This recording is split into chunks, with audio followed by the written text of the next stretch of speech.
ESPN did another top 100 NBA players list. Once again, this shit sucks, so let's talk about it. First things first, RJ Barrett went down a whopping 47 spots after averaging a career high in points and being a possible all-star last season, which was very weird. He's behind people like Walker Kessler, nonsense. Peyton Pritchard, nonsense. Nickeil Alexander-Walker, nonsense. PJ Walker, come on, bro. Like, this is it just shows you that they don't really watch basketball. They just do, like, by the way, I also hated how they did the top 100 this year. How they did, like, there's 3 separate articles where it's 100 to 51, then 50 to 11, then 10 to... That's so annoying. Just put it all in one damn article, you weirdos.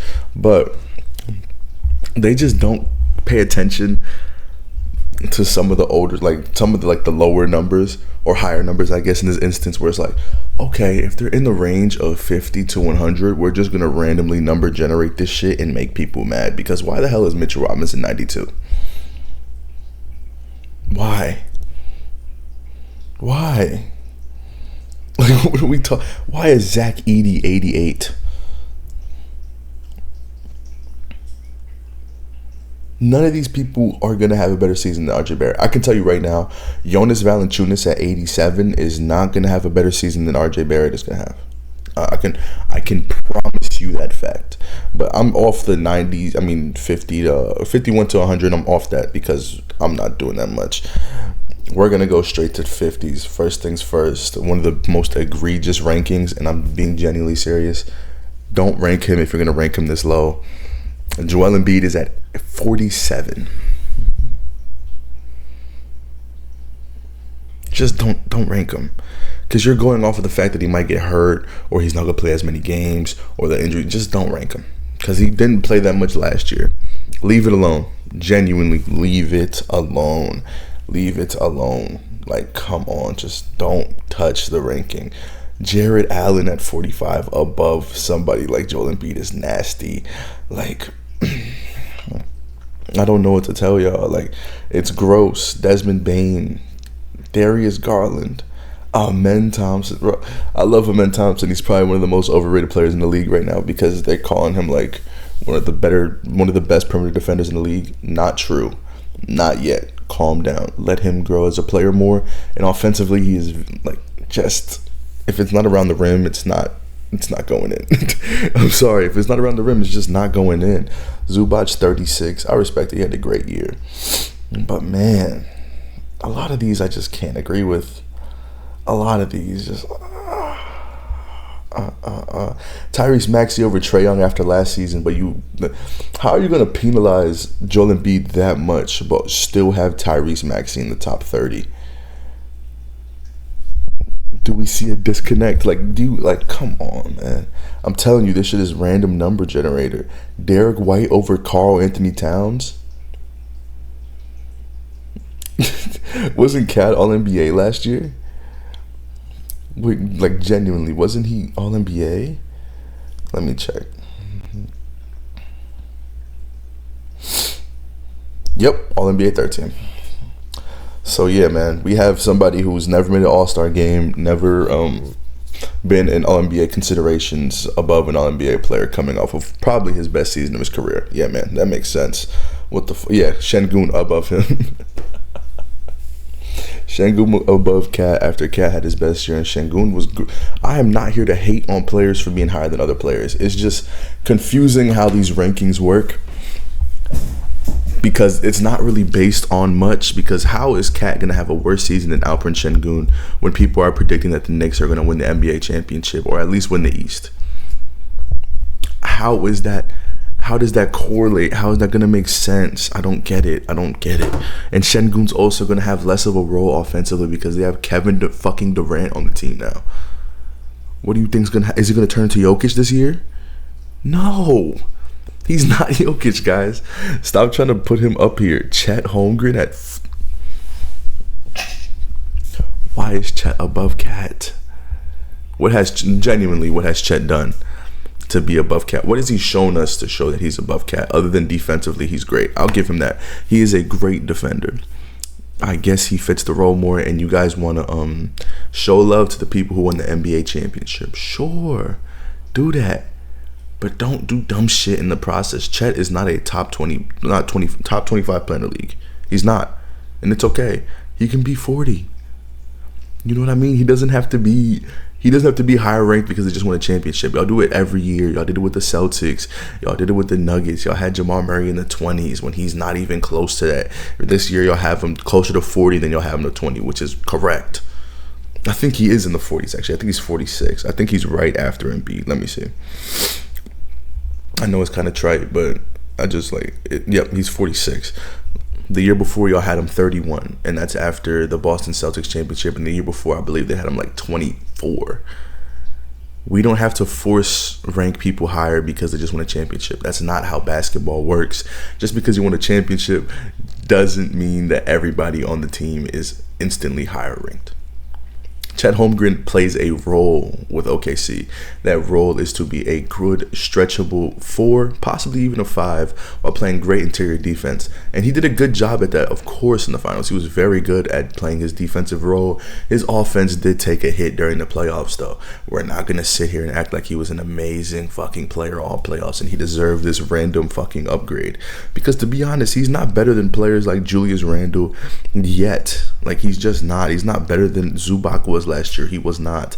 He's not better than Sabonis yet. He's not better than Ja yet. He's definitely not better than Franz Wagner. So, like, let's not push this guy just because they made it to the finals. He's not better than Trae Young. He's not. He's just in a better situation than him. He's 100% not fucking better than Karl Anthony Towns right now. That's not gonna happen. I'm sorry. That's just not true. Not gonna happen. Pascal Siakam really played his way into getting a higher ranking, so I'm fine with him being at 22. The difference between Pascal Siakam and a Chet Holmgren is that Pascal really showed his ass all playoffs and showed, okay, he actually deserves to be ranked higher. Whereas Chet did his role well. He's a role player at this point of his career. So keep him at a role player range. Derek White, like they still do this with Derek White. They did it with Drew Holiday last year. He's in the 90s this year. The year before he was 36. That should just show you by itself that you should not dick ride good role players on championship teams. Just put them where they belong until they show that they're not role players. But yeah, Pascal was great this whole playoff run, man. Just insanely impactful. I think he's going to be very good next year, but I don't think the Pacers are going to be very good, really. I think they might make like a 7 seed. Bam Adebayo at 21, I like that. Kawhi at 20, I like Kawhi a lot. But yeah, Jaylen Brown 19, where he belongs. He's in that 25 to 20 range. 19 might even be a little high for me, like genuinely, because I remember there was a point in time where people were saying best shooting guard in the league, or best 3 now. I guess he's a 3, but one of the best players in the league, top 10, can lead his own team. I'm gonna tell you right now, no, he plays his role as a second fiddle to Jason Tatum really well, and I'm happy he had that finals run because he showed a lot more than I thought he could show.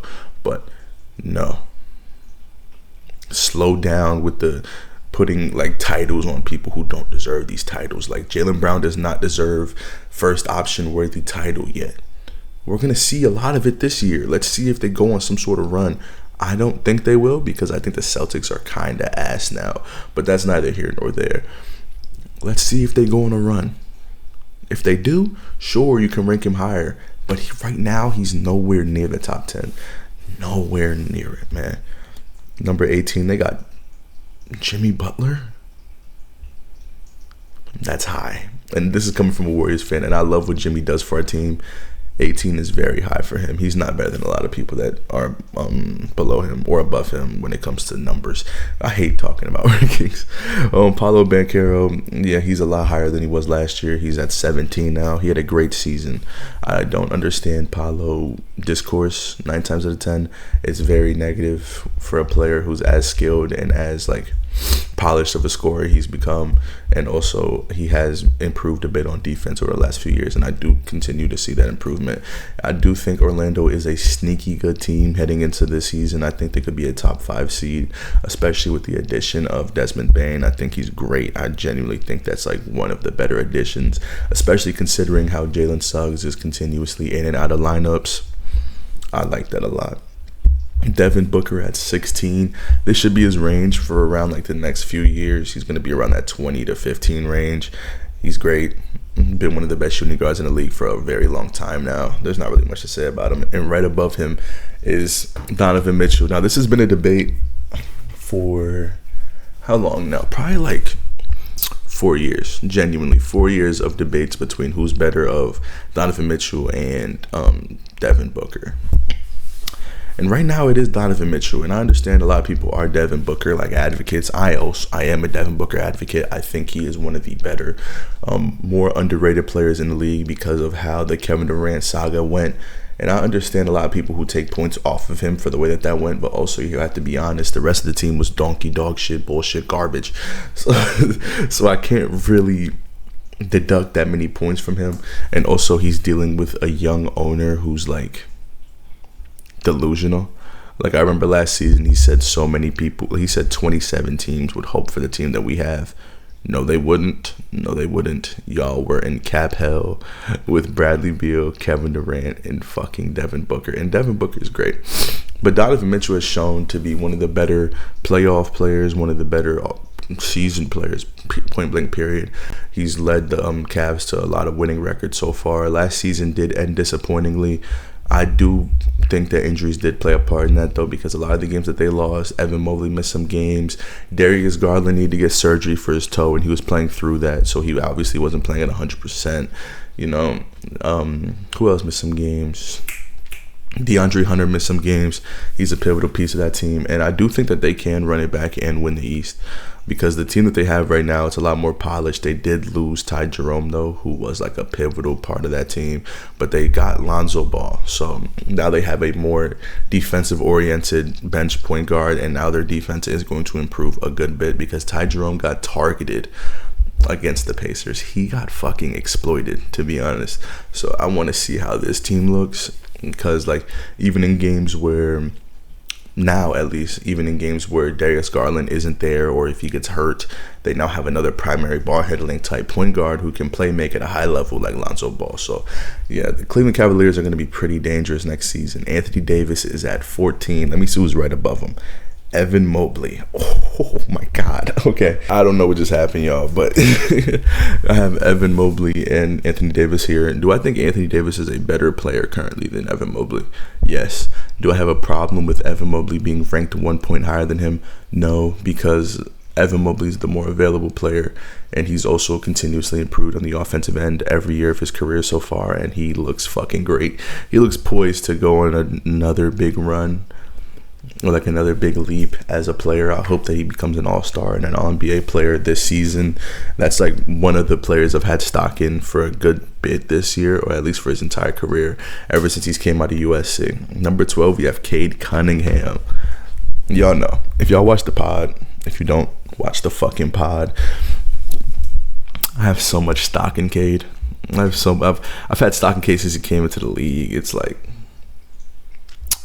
man, he's one of my favorite players to watch play basketball, off of the simple fact that like he never is out of his pace. His pace is always going to be his main priority, and I love seeing players who can keep their pace steady throughout the entire game. Like, that type of shit is so beautiful to watch. Great playmaker. You know, he had a bit of a turnover problem early in his career, but that was mainly because the Pistons had no fucking spacing. As they began to get more spacing, and players like Tobias, players like players like Malik Beasley, people like Tim Hardaway Jr., and they just got Karis LeVert, which I think is a great pickup for them. I hope that he can find a way to learn to play a role as like more of like a 3-and-D player, while also being able to like control the ball when Cade and Jaden Ivey are off the bench. But the more players that they've gotten that fit the way that they want to play with Cade, the better that his turnover problem, like the turnover problem isn't really an issue anymore. And he showed up in the playoffs against the Knicks for sure. And I think that they had a chance to win that series if a few things changed. Like the Tim Hardaway three-pointer that they didn't call the foul on, that was obviously a foul. And Malik Beasley not catching the ball after Cade passed him to a wide open three is alarming. But I don't think they have Malik Beasley anymore. I think he might come back for like a cheap deal after that. After that scandal that was genuinely nonsense, and I would feel very bad for him. Like I do, to be honest, I do feel really bad for him because he lost a lot of money in the process of that. And number 11, they have J-Dub, Jalen Williams. And you know what? This is one person from the finals run that I'm fine with growing a lot in ranking, because it's like there was times where I thought he was the best player on the court because his two-way ability was so like pivotal in a lot of moments, especially during that series against the Nuggets, and also that series against who'd they play? It was the Wolves, the Timberwolves. When they played the Timberwolves, he looked like the best player on the team to me. Because Shea, I can say that I love it when a star player empties the clip, like how Donovan Mitchell did against the Pacers, or like how Shea did in every game. But what I will say is, he really wasn't efficient in a lot of those games, and the most efficient player on the team when it came to scoring and getting their shots up was J-Dub in a lot of moments. So I did think that he should have won, and I stand on it, by the way. I think he should have won Western Conference Finals MVP just because of how impressive he was on the defensive end and how steady and important he was for what they wanted to do in a team, as a team. That's not me saying I think J-Dub is better than Shea, because that's nonsense, but I am saying that he was better in that series. But now we're in the top 10. Top 10 starts off with Jalen Brunson, and I love Jalen Brunson. I'm happy he's up here. Me personally, of course, I have my own like stuff. Would I put him at the top 10? That's a really hard question, because there's so many people below him that I think on the same level as him. Anthony Davis is on the same level. You could say Donovan Mitchell, Devin Booker, Cade Cunningham, J-Dub. They're all on the same level of Jalen Brunson. It's just that whoever you prefer, and I can't really say who I prefer because y'all know who I prefer. I'd have Cade at 10. I'll be honest. Mike Brown, new coach, it's kind of scary to see a star player who's used to playing this way, especially with somebody who has such a definable like coaching system and scheme like Tom Thibodeau, have them like switch to a completely different like coach like Mike Brown. I'm excited to see how that goes for them. But I think Jalen Brunson will be fine. He's one of the better players in the league. Number 9, they have Kevin Durant. He stood to where he was last year. He's an amazing scorer. He's a great player. He just has to stay healthy, and if they are healthy, then the Rockets are going to be really good. Of course, we recently heard about Fred VanVleet. I believe he teared his ACL. I was teared? What the fuck? Am I 5? Tore his ACL, which is really sad and unfortunate. I hope it gets better for him. And it's looking very spooky for them at the point guard position unless Reed Shepherd pulls up and averages 15 points per game on good efficiency. That I don't know who's really going to play point guard unless Şengün becomes a point center, which I don't really see to be real. But yeah, KD heading into the season has a lot of like big questions. Because if the Rockets are not legitimate contenders after the season they just had, where he's averaging still at this point, he's a 25 plus point per game scorer. They just made it as a second seed in the West. With KD, if they show any sort of like dissonance or like descendants as a team where they're just worse, I don't know. Like, we have to really look at KD like what's going on. Because with the Suns, it was like, okay, they traded a lot of pivotal pieces, so it made sense why they were like not as good, and they didn't really recoup well at all after that. Their best recuperation pickup, I think, was probably Nick Richards, and that was like in the last year, the 10-year, when they were already about to miss the playoffs. Every other pickup sucked. Like, going for Bradley Beal was such a fucking misstep. I even said it at the time that it was a misstep because Bradley Beal did not fit what they wanted to do there.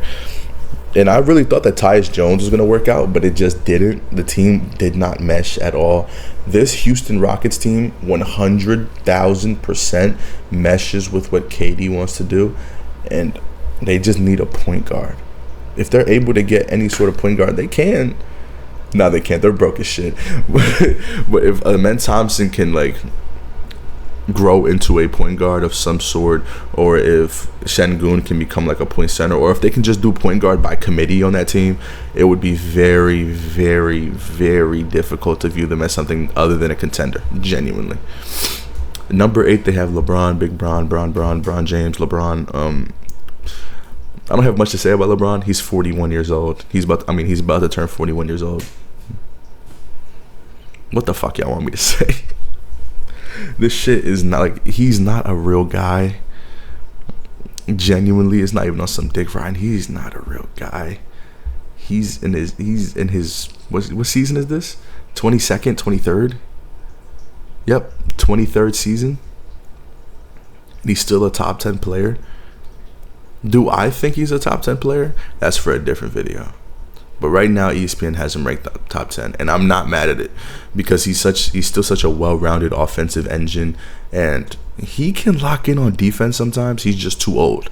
Like, if I'm an offensive player and I see LeBron James and he's barely in stance, I'm running past him. And I understand a lot of people could be like, but that's LeBron. He's one of the most athletic players of all time. He's 41 years old, guys. Please, I understand. I hold LeBron very near and dear because he's one of the people that got me into basketball growing up. He's at that age, y'all. Like, he's not going to be a great defender anymore. So that might hold him back from being in my personal top 10. But right here, I completely understand. Is this the last we see of LeBron in a Lakers uniform? I said last season that I thought LeBron had 2 more years. I might have been wrong. I genuinely, and I mean this from the bottom of my heart, I love LeBron. I hope he retires this year because I don't think he has the drive anymore in him. I don't think he wants to hoop that much anymore. But he's an amazing player. He's coming off a season averaging 24.4, 8.2, and 7.8, which is like anybody else averaging those numbers is like historic, and they're called one of the best players in the league. But this is LeBron, and that's a fucking down year. At number 7, we have my GOAT, the greatest point guard of all time, Stephen Curry. And I'm a little aggro about this. And it's not because I think Curry's top 4 or top 5. Because obviously I think he's top 5, but he's 5th for me. But it's because the 2 people they have above him. And this is why I made the video, just to talk about this for a little bit. Stephen Curry's 7, Anthony Edwards is 6, Wemby's 5. Why? If anybody can tell me why or how Anthony Edwards and Wemby are better than Stephen Curry, I'll listen. How? Genuinely.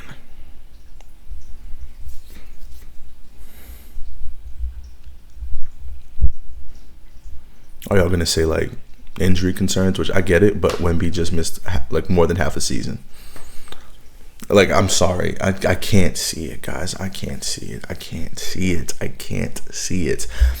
I might be biased, which is fine. I love Anthony Edwards and I love Wemby, and I could see if this is more like a projection of next season and then being like, oh, okay, next season Anthony Edwards is going to keep improving and Wemby's going to go on a different level. Then sure, but why would they be better than Curry? That's just my opinion, y'all. Like, genuinely, I'm happy Ant's higher in the top 10 because he was 10 last year, and I thought he should have been higher than people like Jalen Brunson and stuff, which he is. He's the best shooting guard in the league by far for me. Victor Wembanyama, I love Wemby's game. I think he's a great player. I think he is a shoo-in for Defensive Player of the Year for the next, 7 years. If he stays healthy and on this trajectory, he could win every DPOY for 7 years. Which is obviously not gonna happen because voter fatigue and things like that, but dead ass, if they just went by who was the best defender in the league, Wemby could win it every time. Giannis at 4, I disagree. I think he's top 3 and I think he is 3rd, especially after last season, but they have 3 for one of my favorite players, which is Luka Doncic. I don't have a problem with Luka being 3. It's just that I think Giannis had a better season than him last year, and Luka showed it's just Luka in a Lakers uniform. We haven't really seen much. He played well during the regular season. The postseason, nobody on the Lakers played well to me. I think he had moments, but the Lakers just looked so out of it against the Timberwolves. They looked so outplayed because they were much smaller. They were just such a fucking small team. I hope he has a great year coming back after the Sylvania Slovenia quarterfinals at Eurobasket. He was great. He was great. Like, he was amazing. He averaged 35 points per game. Do I think he's gonna have a better season than Giannis though? I don't know. And the 2-1 is obvious. Number 2, they have Shea. I have no problem with Shea being at 2. The real thing is, like, has he plateaued? Because there's not really much to go off of after such a historic season. Like, he might genuinely just stay where he is for the next, like, 4 years, which is fine. But other players might be able to go over that, in my opinion. I think he had one of the greatest individual seasons of all time. I could drop a video about that where it's like who has like the greatest individual seasons of the 2010s. If y'all want to see that, let me know. But I don't know how he continues to improve. I guess it's like 3-point shooting and defensively becoming more of a threat. He's a great defender right now, but like he does have holes in his defensive game that were exploited against the Indiana Pacers. And number 1, of course, is Jokic. He's coming off of averaging a triple-double. An efficient triple-double. Very good. And I do think that he kind of fumbled his season in the playoffs against OKC, but OKC is one of the best defensive teams in the league. Like, it's not that much of a mark on you for having a bad game against OKC, but I do think Shea should be number 1. I do. Because if you beat the other guy in the playoffs, you should be number 1. That's just how I view it. I know it's like an old head-ass thought and it's old head-ass thing to say, but I don't care. If you beat somebody in the playoffs and you guys are on the same level, I'm ranked above you for this season. Come get it back in blood next year. Let's see how that goes. But yeah, thank y'all for tuning into another video. We might record a pod today. I don't know. Hey. Go subscribe to my music channel if you want to hear me talk about music. You know what I mean? Go check out all of our TikToks. Check out all of our socials. See y'all next time. Peace.